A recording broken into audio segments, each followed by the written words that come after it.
Hi, everyone. Welcome back. I'm Brent Edwards, and I'm a professor in the Department of English and Comparative Literature and the DGS and ICLS. So those of you who are doctoral students here, I've met and had in class, most of you. If you haven't met me, you should have.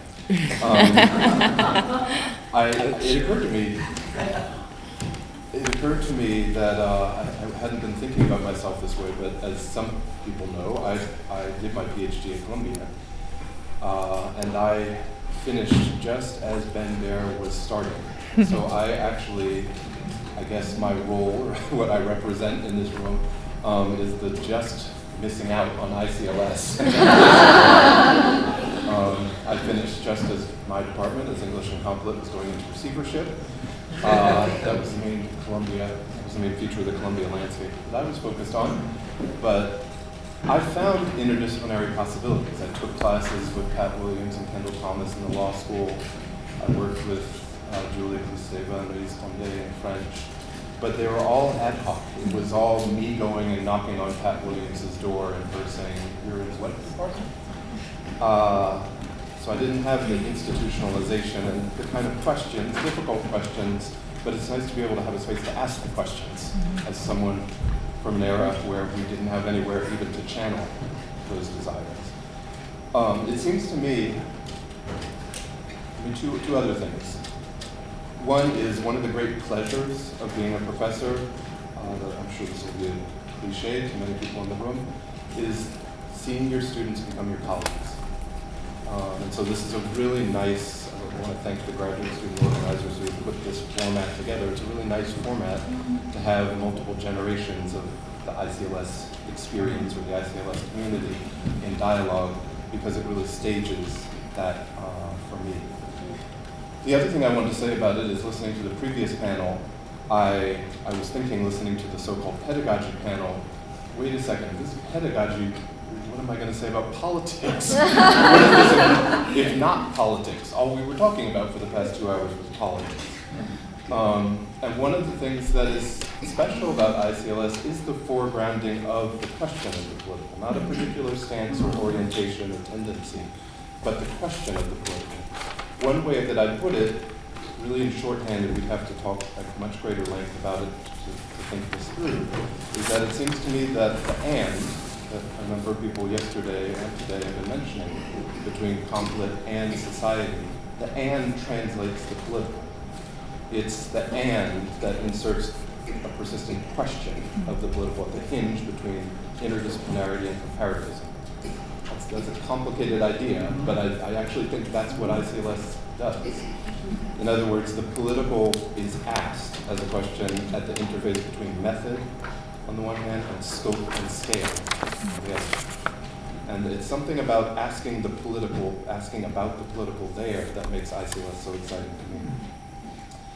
We are going to proceed the same way with tag team duos, and then we'll open it up into a broader discussion and Q&A period. So I'll do what Madeleine did, introduce each pair, and let them have a dialogue, and then move on to the next pair. Valeria Luiselli is going to speak first. She was born in Mexico City and grew up in South Africa and elsewhere. She finished her PhD in 2015 in Latin American and Iberian cultures and ICLS. Her dissertation was called Translation Spaces, Architecture and Literature in Modernist Mexico City. She's a professor in Romance languages at Hofstra. She is also, as I'm sure many of you know, a novelist and essayist.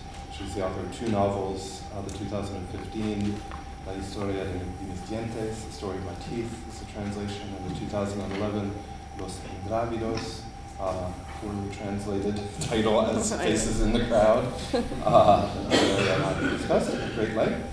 And her 2 nonfiction books, Papeles Falsos, again oddly translated as Sidewalks from 2010, and the 2017 Tell Me How It Ends, which I think we're going to be revolving around in our conversation today. She's won a number of awards. In 2014, she was named one of the 5 under 35 by the National Book Foundation. She's won the Los Angeles Times Book Award for Fiction for The Story of My Teeth. and the 2018 American Book Award for Tell Me How It Ends. Her next novel, The Lost Children Archive, is going to be released by Crump in the spring of 2019. And Kalinka Alvarez-Courtois is a PhD candidate in French and Comp Lit in ICLS at Columbia, who works at the intersection of literature, philosophy, political science, and history. Through the history of the Prison Information Group, founded in 1970 by Michel Foucault, and gathering thinkers and writers like Simone de Beauvoir, Jean-Paul Sartre, Gilles Deleuze, and Jean Genet, her dissertation reflects on the role of the intellectuals collected and shared information on carceral conditions in France and in the US. Besides her academic activities, she volunteers as an ESL teacher at a New York detention center. So, Valeria, you can stay there. It's really interesting. I'm glad we're going to be talking. Do you prefer me to stand up and talk, or can you see me? Either way. Good? Okay. Well, I wrote this book. I'm not going to read from it because we don't have a lot of time, so I'm going to tell you about the conditions to which I was responding and the intuitions that guided me through it, and the political rage that also, I guess, sparked my final decision to write this book. It's a book about immigration. It's a book that attempts to document the so-called 2014 immigration crisis. I say so-called because, as many people pointed out in that moment, it was something closer. I shouldn't say it like that. It was a refugee crisis and not an immigration crisis, similar to the one that we have been seeing in the years after. Except that in this case, in 2014, the crisis was related to children who came here undocumented and unaccompanied. There were several misleading notions that I think I was having a conversation with as I was documenting the circumstances around this crisis. One of them, and first and foremost, is the idea that immigration is a problem to be eradicated instead of a reality, in that we live and that we will continue to live, and that will probably become more and more prominent as not only we will see more political refugees but also climate refugees. Right? So that is the first thing, the idea that immigration is not a problem to be eradicated or handled as a problem. Of course, it poses many problems, and that is exactly the entry point into the work that I'm doing now as well. Second was the language used around immigration in the media and also in legal spaces. As a writer and scholar, I am very conscious that I don't know how to do anything except write and read. I can't even cook an egg properly, right? But I did think that in the face of something like this, something that I felt I had the responsibility to do was to revise the language, to work as I do with my colleagues in being kind of like guardians or custodians of a language when it is being used as a political instrument to further the violence and marginalization of a community. Language used in immigration discussions, such as illegal, right? Just the very word illegal, and how nonsensical it is, right? The idea that someone can do something illegal but cannot really be illegal, yet most people refer to undocumented immigrants as illegal immigrants, right? And sometimes with no ill meaning, right? But then also the language, the very euphemistic and toxically so language used in immigration jargon, right? So a deportation is called a removal. The first time that a person who is seeking asylum is interviewed by someone, that interview is called the credible fear interview. And if you are not believed, then you are denied asylum.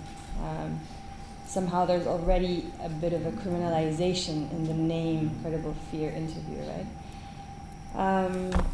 Another such euphemisms that perpetuate a kind of violence. The word alien, which, I mean, yeah, I don't know, probably many aliens here. Yeah.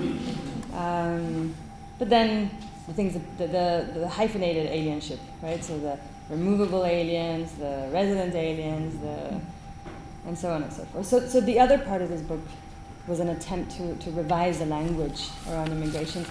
And third, I was interested in discussing the very unilateral way in which we often perceive and talk about immigration.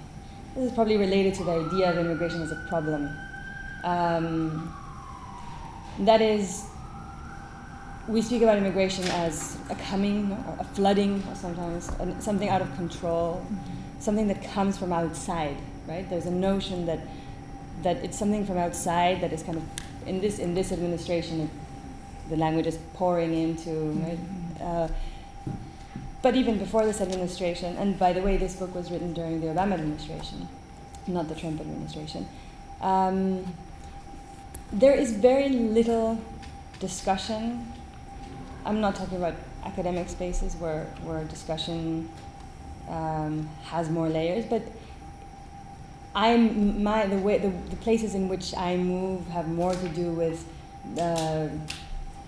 more mainstream publication spaces, media, radio, and in that space, there's very little notion that for example, the U.S., Mexico, and the Northern Triangle in Central America constitute a region that is completely binded together, not only by the ongoing exchange of people and merchandise and culture and food, but also by a long history that in a way starts with American interventionism, and that interventionism explains in many instances the beginning of migration processes that have become more and more complex throughout the year. So one of the examples that I look into in the book is the Reagan's administration participation in funding the right-wing movement in El Salvador that then came into power and that then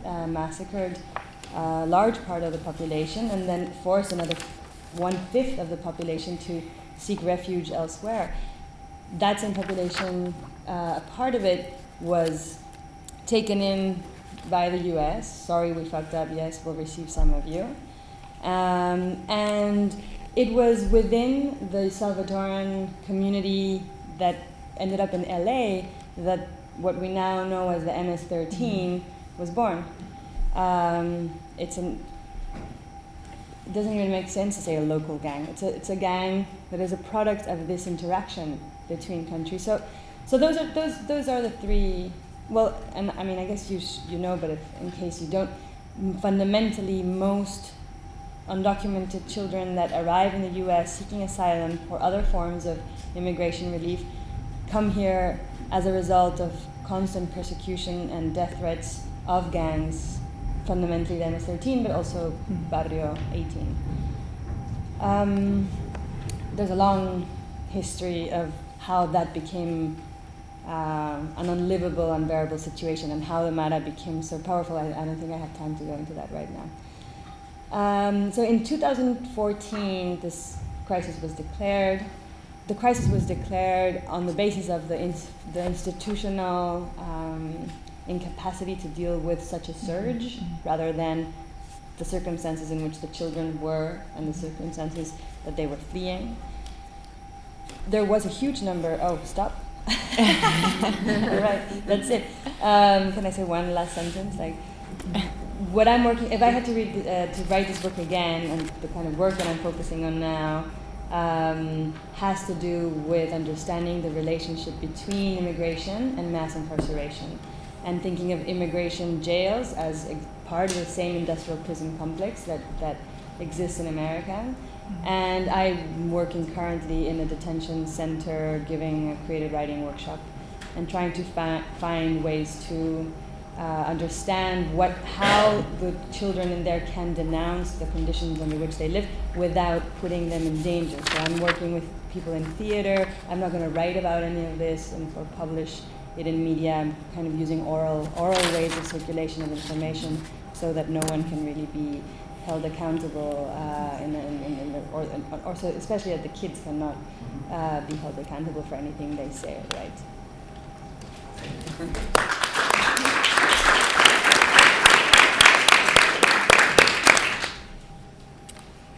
Well, thank you, Valeria, for this presentation. I really, I thank you for this book. I really recommend you to read this book. Thank you, ICLS, also for celebrating your birthday in such exciting way and for inviting me to be part of it. So I'm glad you precised that you wrote this book under Obama administration, as were many books on incarceration, such as The New Jim Crow by Michelle Alexander, or books on migration as We Built This Wall by Aileen Truax. So it's important to recognize, to acknowledge this continuity between governments, but also as the debate over the nation's immigration laws continues in the US, I think the treatment of migrants has new urgency than Trump era, that's for sure, given these administration's efforts at strict border control, which include detaining large numbers of children. So just to give you some data, although I know you read these notifications every day and you might get very depressed by them, but still I think it's important to recognize that mid-September 2018, 12,800 migrant children were held in federally contracted shelters, 5 times the number in custody, a little over a year earlier. So in May 2017, it was 2,400, when it's now 12,000, almost 13,000. So most of the children cross the border alone, without their parents. So you talk about these teenagers from Central America. So I'm not gonna talk too much about it, but I think the big difference between what used to happen under Obama and what's happening now under Trump administration is, so according to those familiar with the shelter system, is that red tape and fear brought on by stricter immigration enforcement have discouraged relatives and family friends from coming forward to sponsor children. So they've been using, for instance, fingerprints. So usually these children arriving by themselves in the United States have relatives who are also undocumented. So that's a risk for them. So basically, shelter capacities have hovered close to 90% since at least May, compared to about 30% a year ago. So these surge, these numbers, of course, are a symptom of the larger issue of a broken immigration system. So the system for sheltering migrant children came under scrutiny this summer and this spring, when more than 2,000 children were separated from their parents under Trump administration zero-tolerance border enforcement law policy. So again, that's been something that had immense public opposition and political pressure, but it's interesting to just remember that under this protocol, federal authorities separated children from their parents. So the Trump administration said that this only happened in cases of protecting children or human trafficking, despite documented cases of children being separated when lawfully presenting at ports of entry sometimes. So basically it led, and it's still going on, so the separation of almost 3,000 children, and the Trump administration blamed the Congress and, I quote, Democrats' law for it, while Jeff Sessions, Attorney General at that time, defended the policy, citing a passage from the Bible. Following immense public opposition and political pressure, these Trump administration family separation policy was suspended for an indefinite period of time on June 20th, 2018, through an executive order. So that being said, we could of course talk about a more general, more global migration crisis or refugee crisis, not only here but pretty much everywhere. So in Europe, as you know, this refugee crisis has disrupted politics in one country after another. So politicians have been struggling to reconcile their legal and humanitarian obligations with a tough but fair rhetoric on migration and a determination to avoid large-scale migrant camps. So one of most famous of those migrant camps was named the Jungle, to describe the camp near Calais in France's main ferry port for travel to Britain. So this camp became a symbol of the global migration crisis in 2015, home to migrants from the Middle East, Africa, Afghanistan, and elsewhere. So when the French government closed the camp in October 2016, evacuating thousands and offering to resettle them around the country, many also made their way to other European cities like Brussels. So basically, it's an endless problem. So the jungle is a very uncivilized name that reminds us of the visually striking metaphors such as la bestia, you talked about the beast, or the death train, so this network of Mexican trains that are utilized by US bound migrants to more quickly traverse the length of Mexico, or las hieleras, the Spanish word for icebox, that detainees and guards alike use to describe customs and borders protection's frigid holding cells. So I would like to talk maybe a little bit about these metaphors a little bit later, but so just to evoke something else, I would like to although the migration crisis is global and ever-going, immigration statuses are not equal. So as Mexican-American writer and journalist Eileen Trax writes in her book, How We Build This Wall, so published in August 2018, this disparity in granting asylum has been a constant in US immigration politics for decades. Cubans, Venezuelans, Syrians, Chinese, and Colombians who cite a fear for their lives or safety, offer a marketable skill to benefit the economy, or attempting to reunify their families are more likely to be admitted. Meanwhile, Hondurans, Salvadorans, Guatemalans, Haitians, and Mexicans have a much lower chance of being approved for asylum and few alternative avenues for legally entering the country. Shifting economic, trade, ideological, and military alliances, as well as political affiliations and rivalries among nations, determine who deserves protection. When it comes to matters of asylum, geography is destiny. And I think it's important also to notice that money too is destiny. And here, of course, we have to talk about the CCA, which changed its name to Core Civic in October 2016, which is a corporation that made millions in profit by holding immigrants in detention while they wait for the cases to be decided by a judge. So it's now a roughly $4 billion industry for profit private prisons. And of course, a key function for them is right now to watch over undocumented immigrants.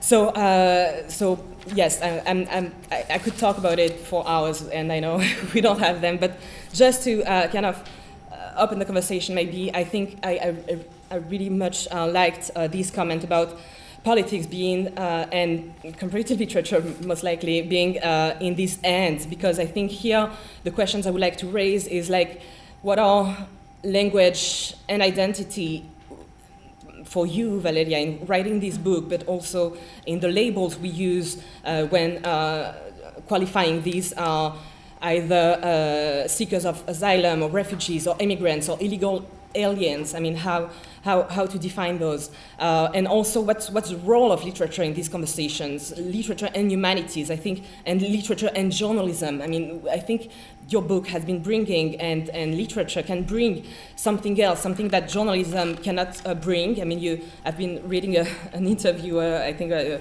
review of your book, where the journalist said that he had a sort of empathy fatigue towards refugees, and that that you did a good job at humanizing these people. So I think here we have to wonder, to ask ourselves how to compare literature and journalism, maybe, and of course politics and activism and what is to be done. Yeah, this American obsession with empathy as something that we have to teach.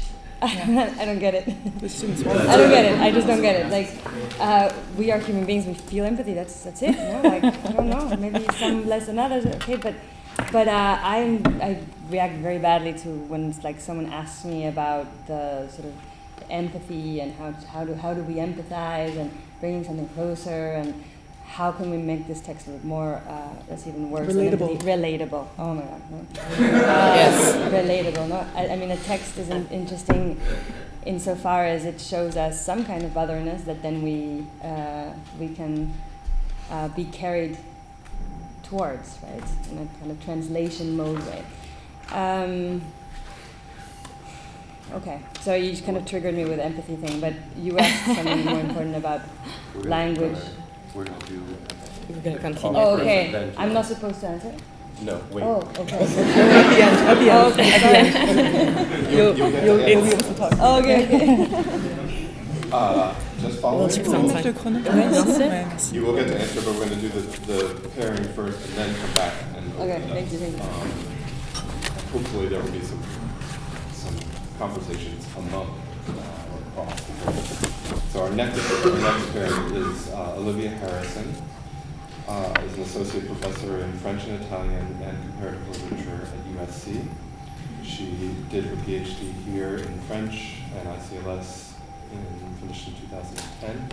Her research focuses on post-colonial North African, Middle Eastern, French literature and film, with a particular emphasis on transcolonial affiliations between writers and intellectuals from the Global South.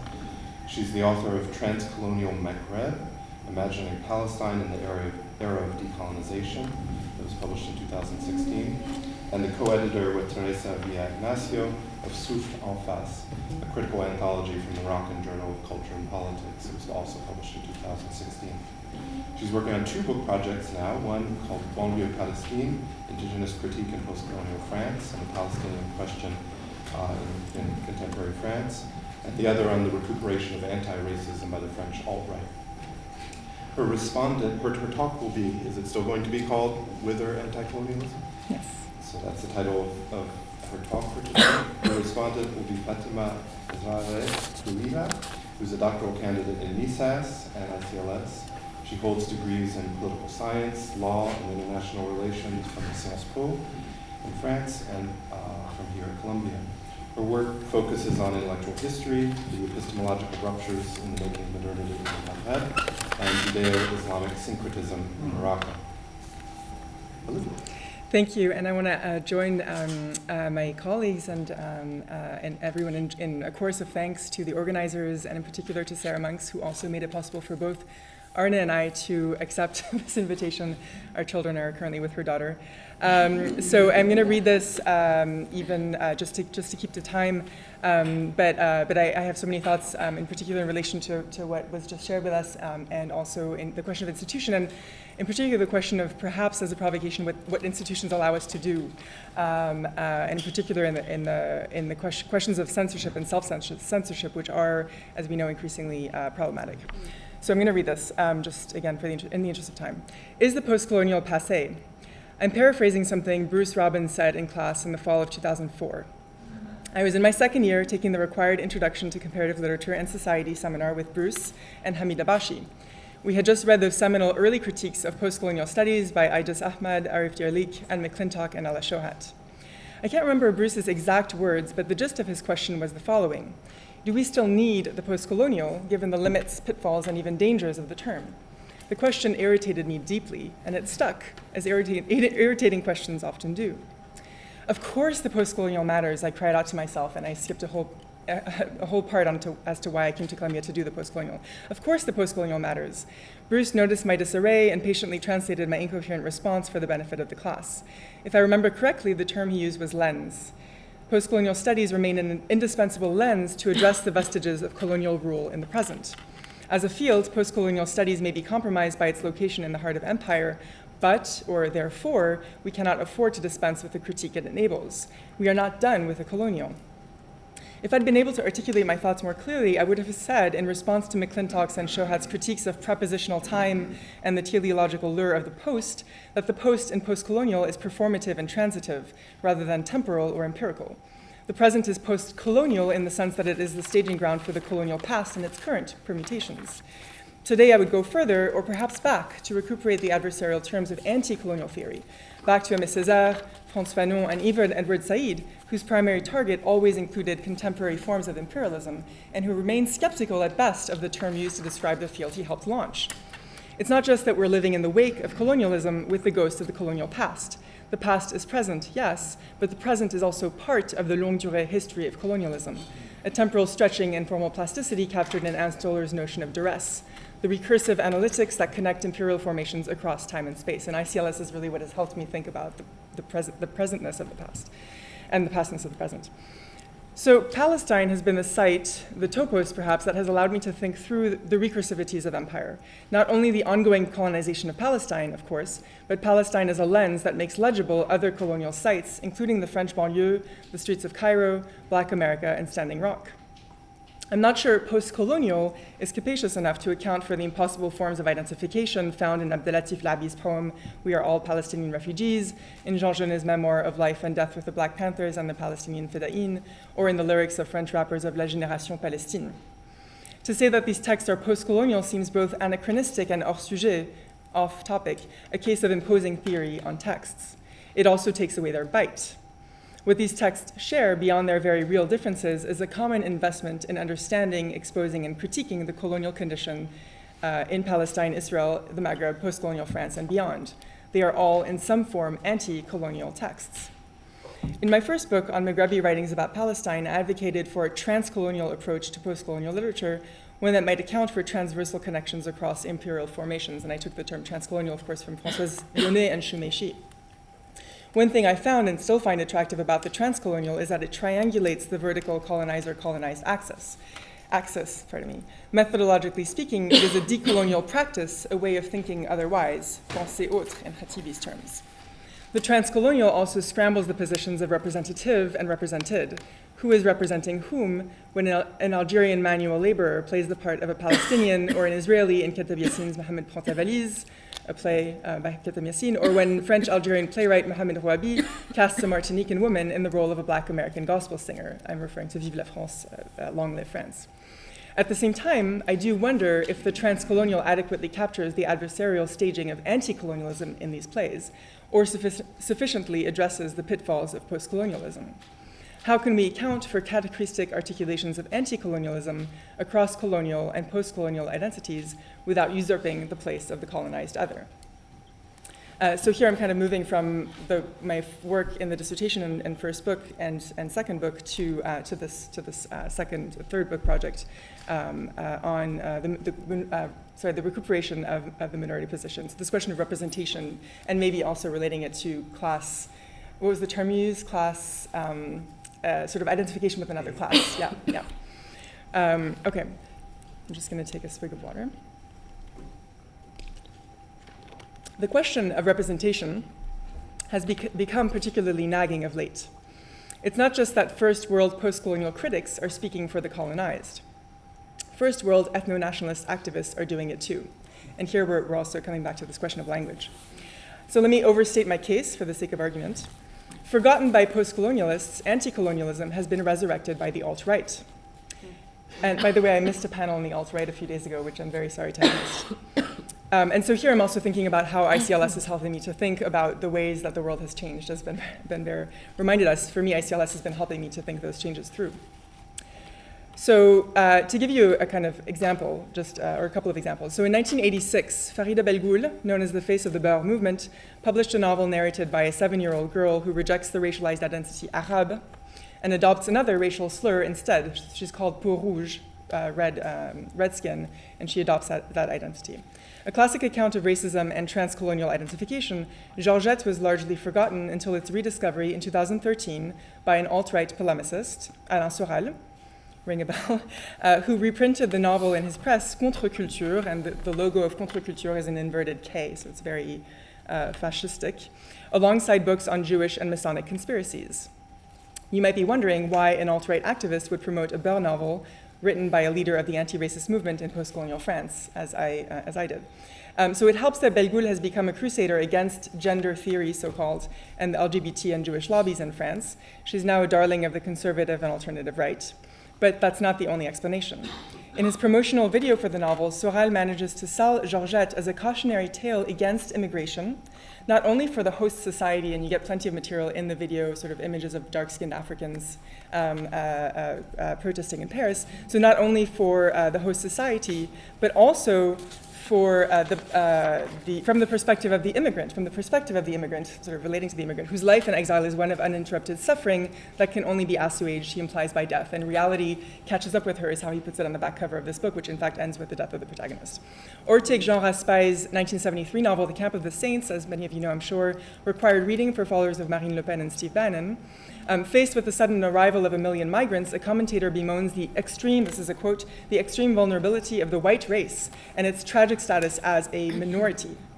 USC's copy of this book bears, if I may use this expression, a transcolonial racist inscription from someone whose signature I can't decipher, to John Hubbard, USC's president in the 1970s, quote, "This is a book you must have, potentially as seminal in the right cause as Uncle Tom's Cabin is said to have been in the wrong cause," unquote. I was going to say a few more words about that quote, but so let me just wrap up by saying that in my recent work, I've been trying to think through what I'm calling the recuperation of minority discourse by the far and alt-right, what I might call, in fact, new forms of transcolonial identification by the white majority with the post-colonial minority. Faced with the far and alt-right's identification with colonized and racialized subjects, I propose a slightly different answer to Bruce's provocation. Do we still need the post-colonial? Yes, more than ever, but in the transitive, performative, and agonistic sense found in classic anti-colonial texts. We need to reclaim anti-colonialism from a white identity politics that has recuperated minority discourse for its own ends.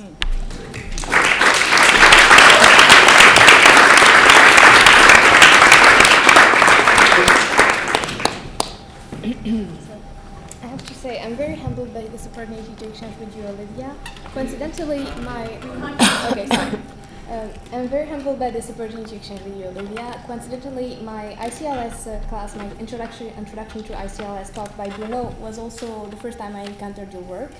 I was looking to write on the question of language and the post-colonized relationship to French in the light of Derrida's seminal Monolinguisme de l'autre, La faute est l'origine, and Abdelkader Khatibi, and also a more unknown author to the American academia, Edmond Amran Meleh.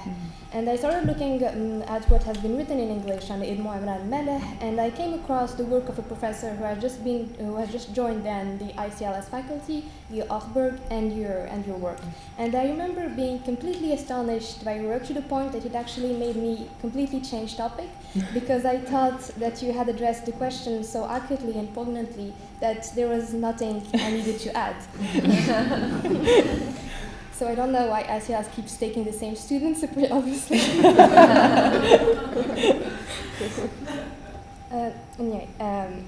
So I somehow find myself driven by the same question you're dealing with, even though I came to this literature from the perspective of the post-colonized.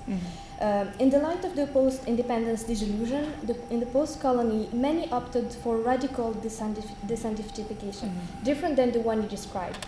This identification with the post-colonial history, the post-colonial condition, and its bitter reality, where the structures of violence introduced by the colonizers were used by the former colonial, but by then post-colonial elite, against non-elites.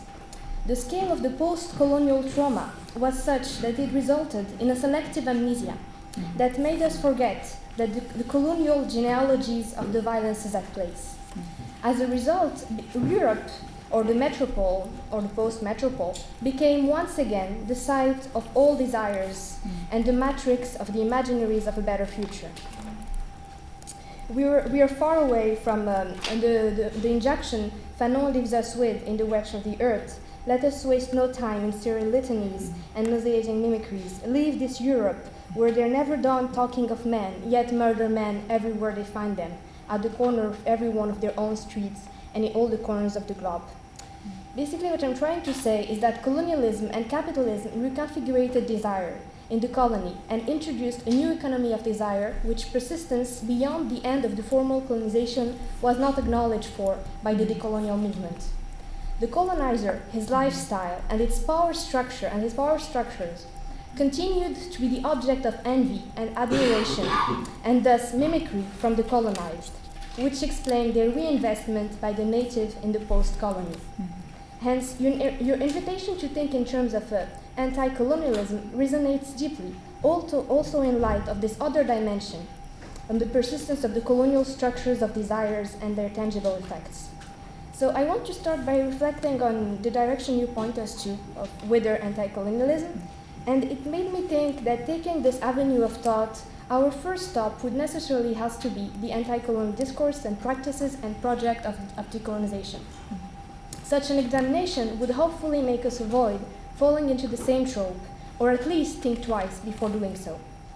Frederick Cooper schematizes two archetypal meta-narrative of anti-colonization. One that champions the westernized elite, as they were able to bring cohesiveness and effectiveness and effective decolonial structures to the multiple and sparse anti-colonial claims of the colonized masses.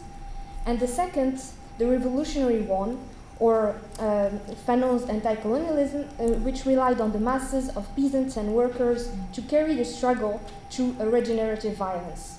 Both of these meta-narratives have in common a vision of the colonized masses as dormant and in need of awakening, whether by the westernized elite, who will show the way, or a self-awakening as they take away the veil of self-consciousness often entertained by religion and tradition, its rituals and ideology, which work as a Prozac that helped maintain the colonial condition.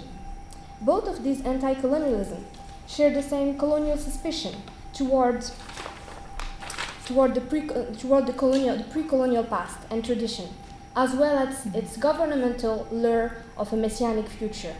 The pre-colonial past is itself derelict, abandoned, left to the reactionary traditionalists, or to the colonial and post-colonial invention of tradition, subsumed to the deployment of a future, where the colonized shall be redeemed in his rebirth as a new man. Indeed, I really highly doubt if Fanon, the bard of decolonization, if asked whether he would live in a pre-colonial time or post-colonial ones, would have opted for the first. In other words, for all those discourses and projects, colonization is a foundational matrix that none can see through and beyond. This is an invitation to think beyond the tabula rasa that colonization has made of our pre-colonial epistemologies, subjectivities, and ontologies, rather claim that the birth of anti-colonialism is neither the colonial movement or the decolonial moment. If we were to think in terms of an anti-colonialism, that we need to inscribe ourselves in its longue durée, one that starts at the beginning of the imperial encroachment or even before, and went through the colonial conquest and colonization, rather than toward its end. Only then can we rightfully acknowledge the relentless struggles against injustice and against the incorporation of coloniality of those who have been written out by the nationalist elite recuperation of history. Besides, can we think of an anti-colonial mode anti-colonial modes that were such by essence, but didn't articulate themselves necessarily as such?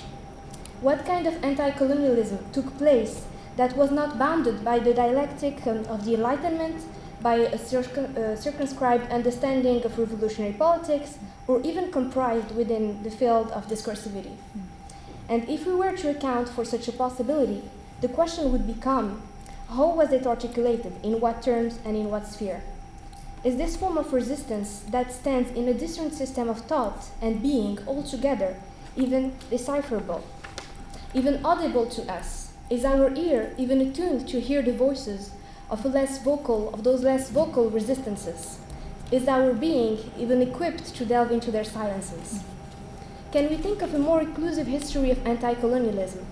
One that does not look for its bard or heroes, comprised whether in the individuals or the masses, one that seeks anti-colonialism not in heroic acts, but rather in a resistant alternative ontology, as encapsulated in living embodied tradition. Can we think of anti-colonialism informed by a non-colonial recasting of tradition? Can tradition provide us with the strategies of resistance that are not reactionary and that do not consist in a more reversal of the colonial order, in the light of what Fanon rearticulated as the last shall be the first? Can an anti-colonialism informed by tradition offer us the radical other ontologies and epistemologies that the Marxist revolutionary frameworks critically lack? And should anti-colonialism still be a project, a quest for change or renewal? Should anti-colonialism even be constructed in terms of a telos, a projection, the realization of a recursive unfulfilled promise? Or rather, could it be inscribed not in an unfinished future, but rather in an unfinished present? Brought to the dimension of an unfinished, malleable present, the anti-colonial can start to emerge as a praxis of anti-colonial self-fashioning, ingrained in the time being and unremittingly committed to the decolonization of our being, to the embodiment of an anti-colonial ethics and cosmology.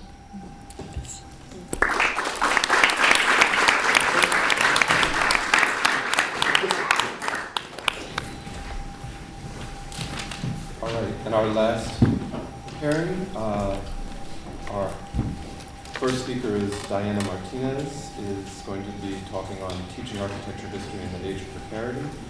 Diana is an architectural historian who is an assistant professor in the Department of Art and Art History and the Director of Architectural Studies at Tufts.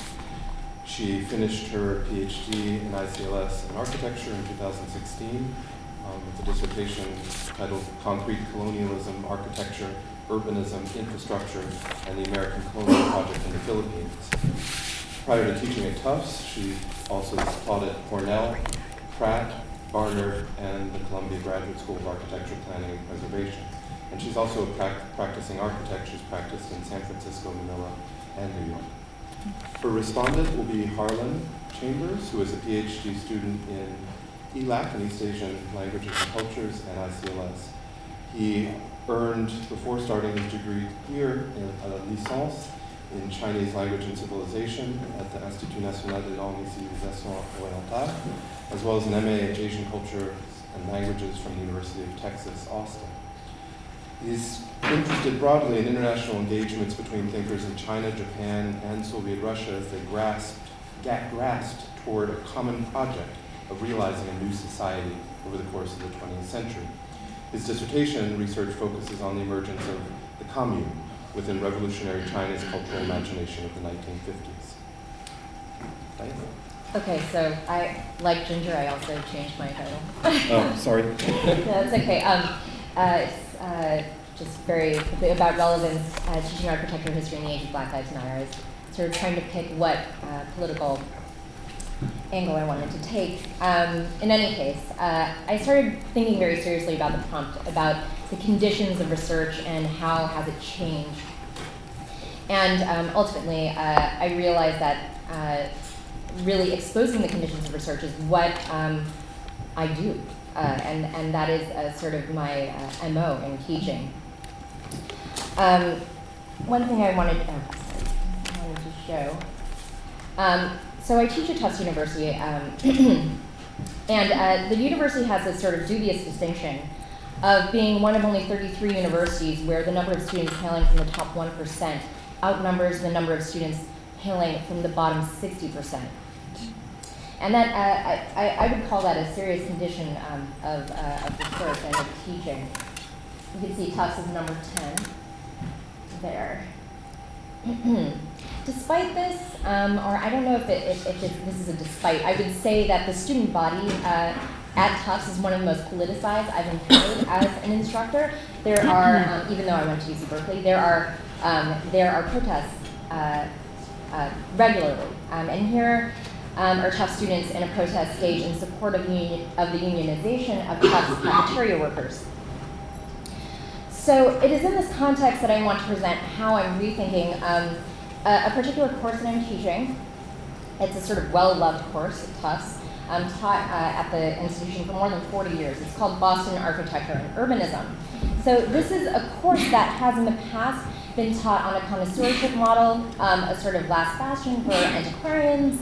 You know, you're going to find, it sort of attracts the sort of very conservative student, but there is a sort of progressive version of this course that's been taught recently. The sort of progressive renovation of this course is one that celebrates Boston's native heritage and its abolitionist heritage. But even though that's more towards what I would like to do, it is not exactly what I was interested in. Again, what I was interested in was sort of exposing the conditions of research. So basically, one thing I just wanted to mention, like this course, it sort of requires of the instructor that they become something of like a glorified tour guide of Boston, and obviously this is though I see that as a possible, if I don't get tenure, a possible future. In any case, so what I'm going to do today is work through one example of how I'm changing the course. Which, and what we're looking at here is the cover of the image of the city. Perhaps some of you know the book. It is the very first book that I read as an architecture undergrad at UC Berkeley. And it is perhaps still the most commonly read basic text for urban planning and architecture undergraduates. It is a sort of foundation of what I would call liberal design education. Lynch wanted to get an idea of how people sense their city and if such a sensuous understanding was knowable, reportable, and analyzable. Lynch believed it could be leveraged in future city planning efforts. This was not a strictly scientific approach. Lynch self-consciously leveraged highly subjective criteria like impressions and feelings in his urban analyses. Lynch's intention was to combat a sense of alienation that he believed was symptomatic of certain formal urban arrangements. The status of the image of the city as the basis of a political project in the field of design was all but secured by Frederick Jameson, who applied Lynch's idea of cognitive mapping to ideological critique. You would recognize this, of course, from his famous book on postmodernism. So for Jameson, cognitive mapping would be an essential tool for constructing a political form of postmodernism, which would enable postmodern subjects to, quote, cope with an increasingly complex society by bridging objective and abstract representations of space and subjective existential experiences of lived space. He envisioned Kevin Lynch's cognitive mapping, in other words, as a tool for something like demystification, as a tool for orienting oneself within an inscrutable reality. The book was first published in 1960, and it was published actually during the height of white flight, though one would hardly know it. This may have appeared to Lynch, white flight that is, as alienation rather than, for example, simply white alienation.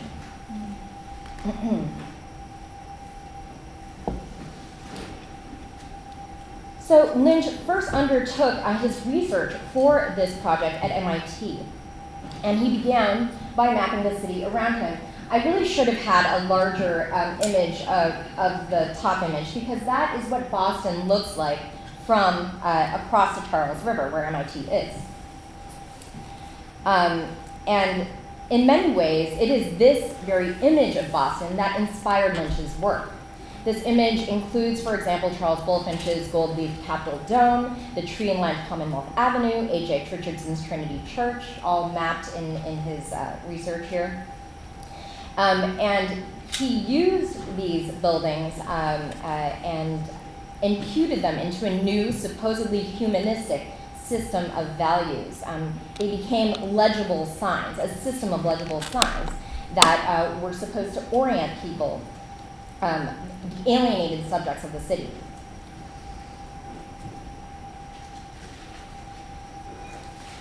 So I'm using the emerald necklace as a figure to orient, sort of just to give you a sort of idea of the scale of Boston. If you don't know, the Emerald Necklace is an 1,100-acre chain of parks linked by parkways and waterways that weaves through Boston's greater urban areas, designed by Frederick Law Olmsted. I use it here, however, just to show you how much of the city of Boston Lynch did not map. The star that you see here on the bottom is the site of Elma Lewis's School of the Fine Arts, which sits on the edge of Franklin Park and in the Roxbury neighborhood of Boston, generally regarded as the heart of Black culture in Boston. Lynch did not map this city, though one could have easily drawn instructive generalizations from it, as he did from sort of Commonwealth Avenue and Beacon Hill. So, oh my gosh, really? Okay, I wanted to, I'm going to skip some of this just so you can listen to a quote. This is audio of Elma Lewis, and I think it's really important, and I'll just conclude after that. And I think she gets at a lot of what Lynch misses. Any of the approaches you use? Yes. For a long time, I bought a myth that is perpetrated on blacks by whites, that you should do it yourself, and that you should pull yourself up by your bootstraps, and that you should try to establish the American dream. It's impossible for blacks. The laws, the society, and everything is so firmly constructed against us. You cannot do it yourself. When all of the money that you spend leaves the black community and goes into the white community. Every time I turn on the lights, I give my money to white people. If I like the gas, I give my money to white people. If I go to Filings and Gordon's to buy a dress, I give my money to white people. If I go to the supermarket to buy food, I give my money to white people. Then when I go to a foundation, they give their money to white people. Now how does that grab you? Huh? So I have to conclude now, but in the context of Lewis's statement, we should view Lynch's system that had in its very formulation marked exclusions and oversights. Lynch's method is particularly problematic on account of the fact that he's layering highly subjective feelings onto an abstract, albeit eminently legible substrate, right? Lewis described with, Elma Lewis, who we just heard, described with illuminating accuracy that the black community, that which the black community was facing, was an infrastructural problem. This was not a problem of orientation that could be solved through the production of an image of a city, which was Lynch's goal, unless somehow we could mark or map the stacking of resources from one neighborhood as a basis for the wealth of another. I'm going to stop there, just because I'm out of time, but.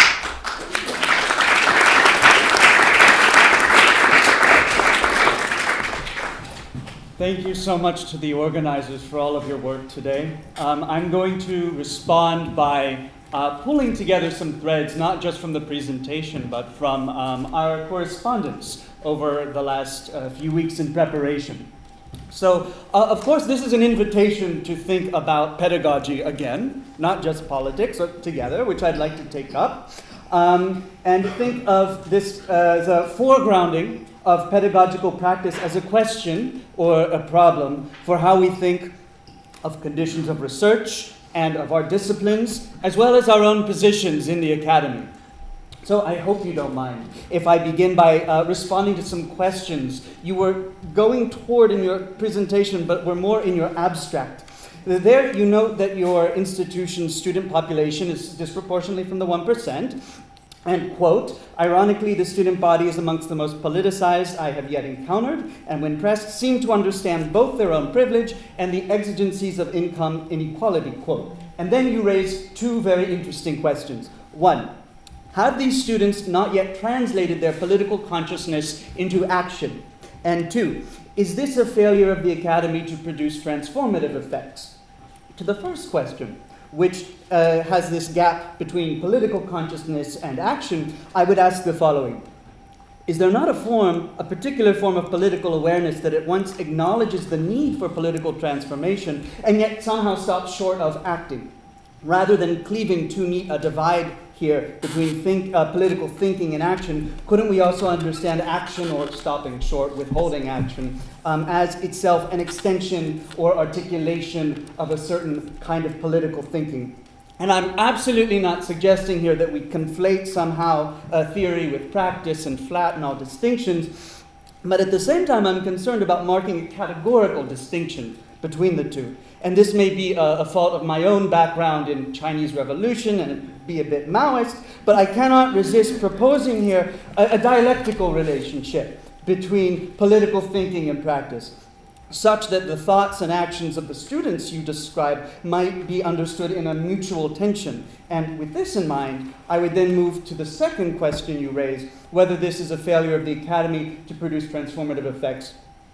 To what extent is the Academy, qua institution, as our own research and conditions of research, etc., complicit in producing forms of political consciousness that reify political action as being separate from political thought?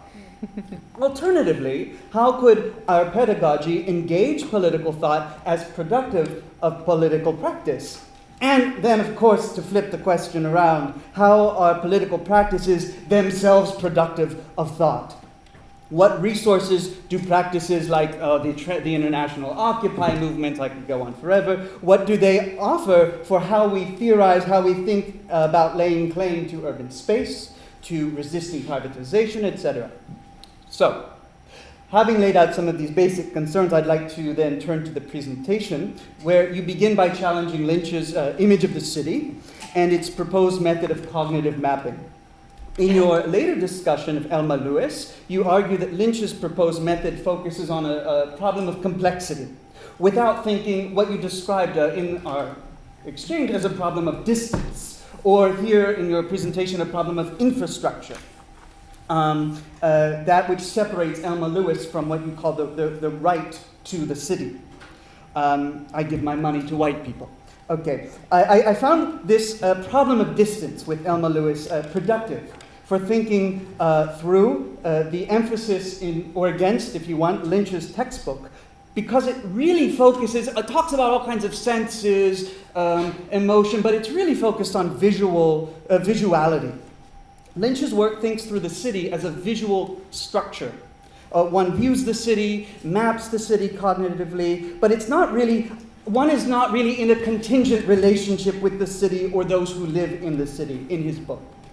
In contrast, I find your intervention on Lewis productive because it demands that we think about struggling for one's right to space to overcome a certain distance that is not evident to the eye, that is not, the infrastructure is not evident, well, certainly to many in a certain set of relations in the city. And of course, distance, as you put it, can be understood visually, but that's not how I understand it here. The distance one would seek to overcome here reminds me of Walter Benjamin's arguments to overcome a certain mode of visually based detachment. Writing on a scientific exhibition, in 1930, Benjamin took a stern position against mass exhibitions that would encourage detached contemplation.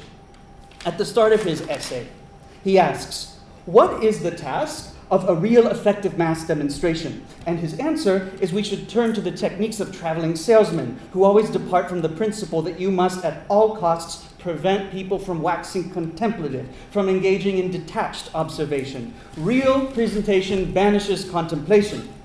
In other words, it is a technique focused on making the visitor actively participate. While it may be a bit of a stretch here to read Benjamin against Ted and Lynch's textbook, okay, the contrast between these thinkers' approach to the visual exposes a broader problem of how to think politics and political action.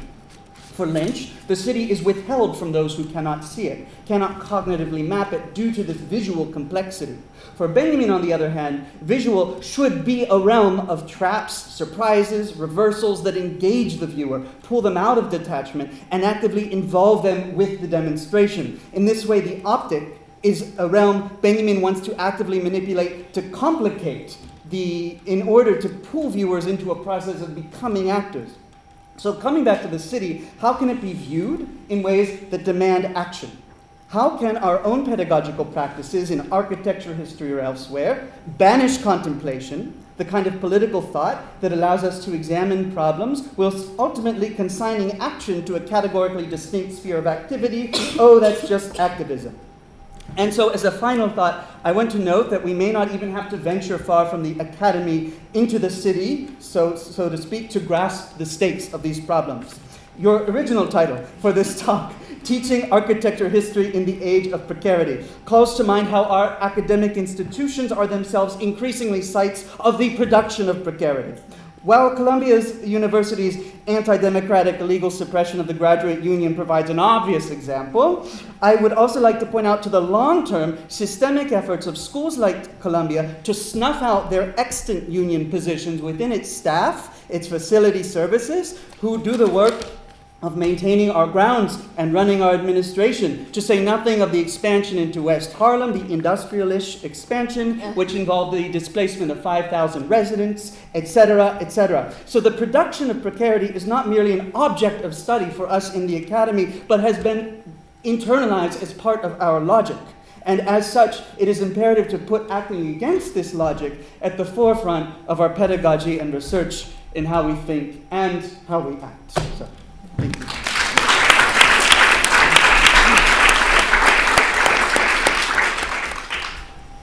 Who is policing time?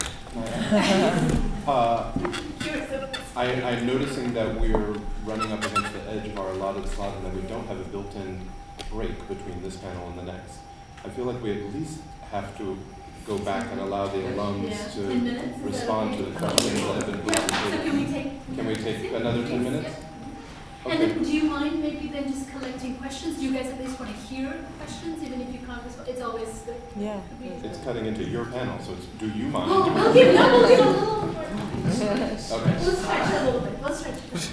Okay, well, let's do that. And first, why don't we, each of the alums, if you want to respond to the way Madeline did it before, was at least one question of what your respondent posed. If you want to tackle one part of the response. And then we'll collect questions from the audience and at least have them in the air. But Valeria, do you want to start? Or do you? Yeah.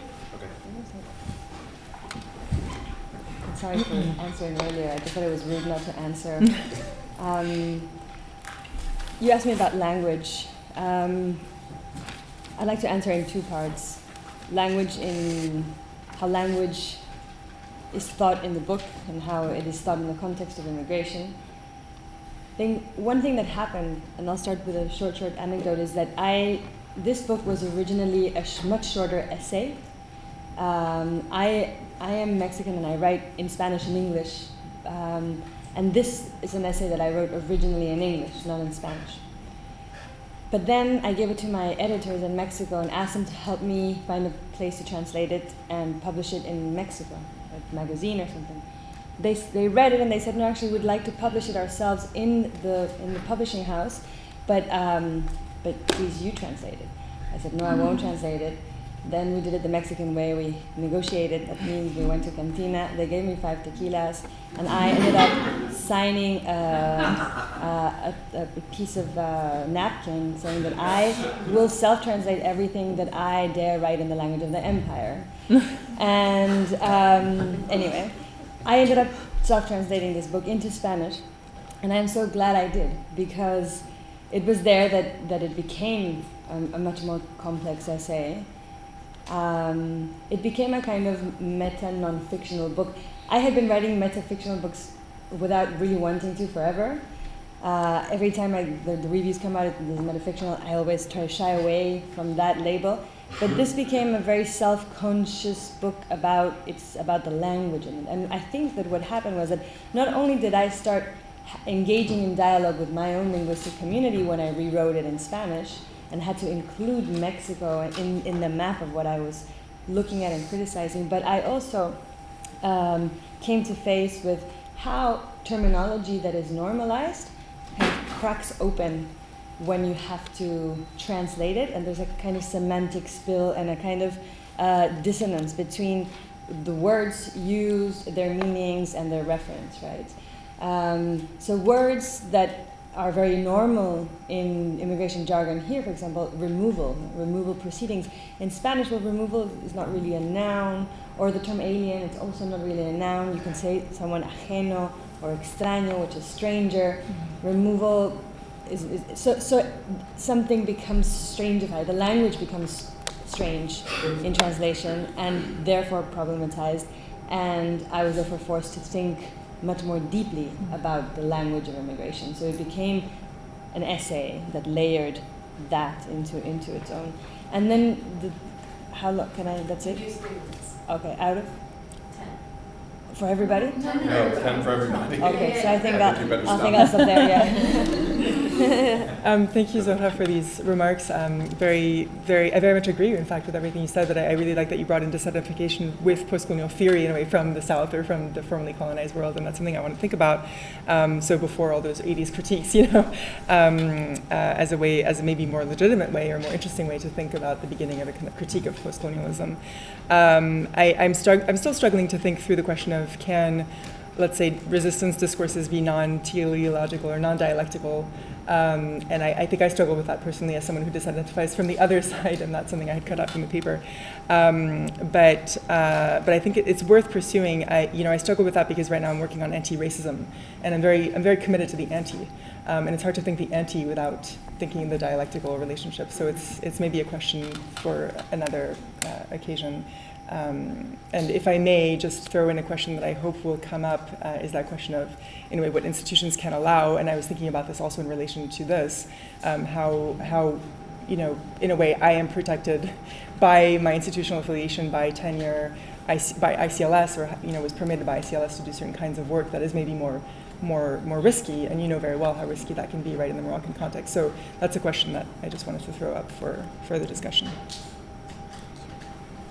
Thank you, Harlan, for your comments. And I think I would just want to respond to a particular something that you commented on in terms of visuality.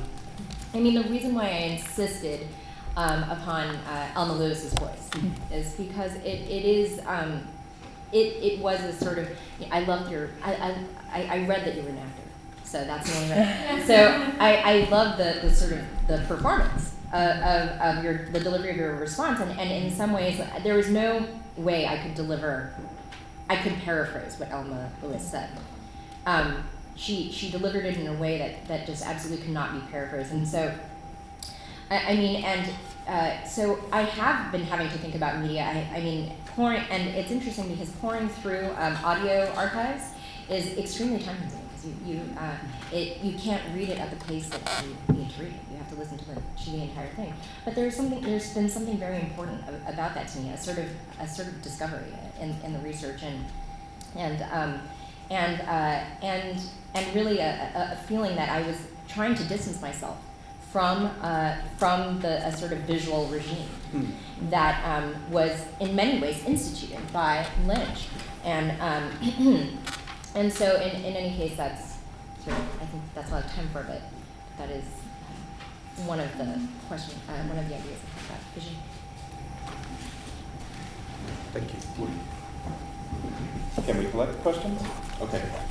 Now is the opportunity. We can collect a few questions, and we will just gather them, and then in the discussion as we move forward and into the breakout session, we can hopefully come back to some of there's already quite a lot on the table. Are there comments, questions that people want to throw up? We won't have time to work all this through, but at least Ben. Yeah, this is a comment footnote for Lydia that you can collect. I think that also one of the things that we might recall here in terms of the adoption of the language of post-colonialism by the right is the contemporary adoption of the language of post-colonialism by the Hindu right in India and in its diaspora. The most striking example, perhaps, of which recently is the destruction of Wendy Gomaga's books that took place in India on the history of the Hindus. So that's another, it's a kind of different angle on this, but I think it resonates with what you're talking about.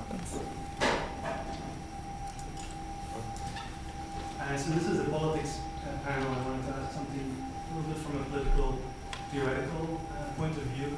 It was Valeria's presentation about language that got me thinking about this. I was sort of thinking about prefix theoretical formations like post, trans, cross, inter, and anti. And I wanted to ask a little bit more about the particular political bite of the anti that you're talking about. I noted that when in your talk, Olivia, when you mentioned the anti towards the end, you immediately associated with the agonistic. And that's not the first thing that I think about when you say anti. I'm thinking of the antagonistic, not the agonistic. Right. And it's interesting how in some contemporary political theory, specifically what I call left liberal theory, I'm thinking of von Honeck, for example, but I'm also thinking of Jean-Claude Mouffe, sort of not quite left Schmittians, but that sort of strand of thinking, how it's precisely about rewriting the antagonistic towards the agonistic to make it fit contemporary liberal democratic political discourse. And so does that kind of rewriting of the anti as the agonistic immediately take some of the bite out of your prefix there? Are you in a sense immediately letting go of the anti when you're agonistically representing it rather than antagonistically? It goes of course to the question of dialectics, which was raised throughout, the figure of Fanon, the question of absolute violence, translated as out and out violence by Philcox, for example. So the absoluteness there versus the dialectical quality of the anti.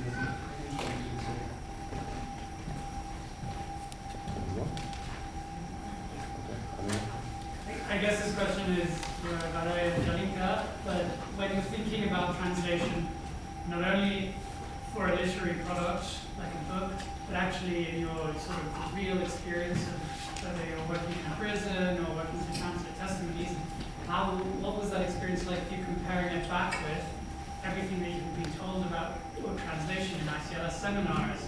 When it comes to, you learn about the task of the translator and all of these famous essays.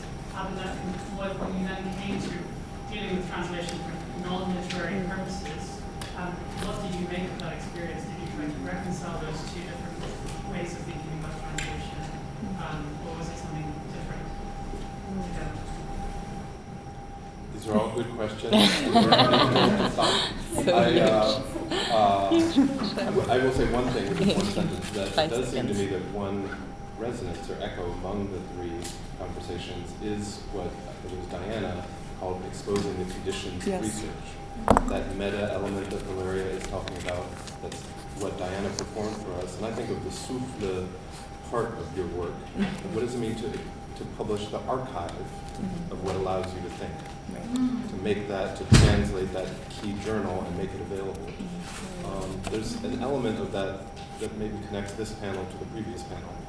Connects politics to pedagogy in respect to that kind of self-reflexivity, that meta. Maybe we can come back to it. All right, do we have time to take a break or no?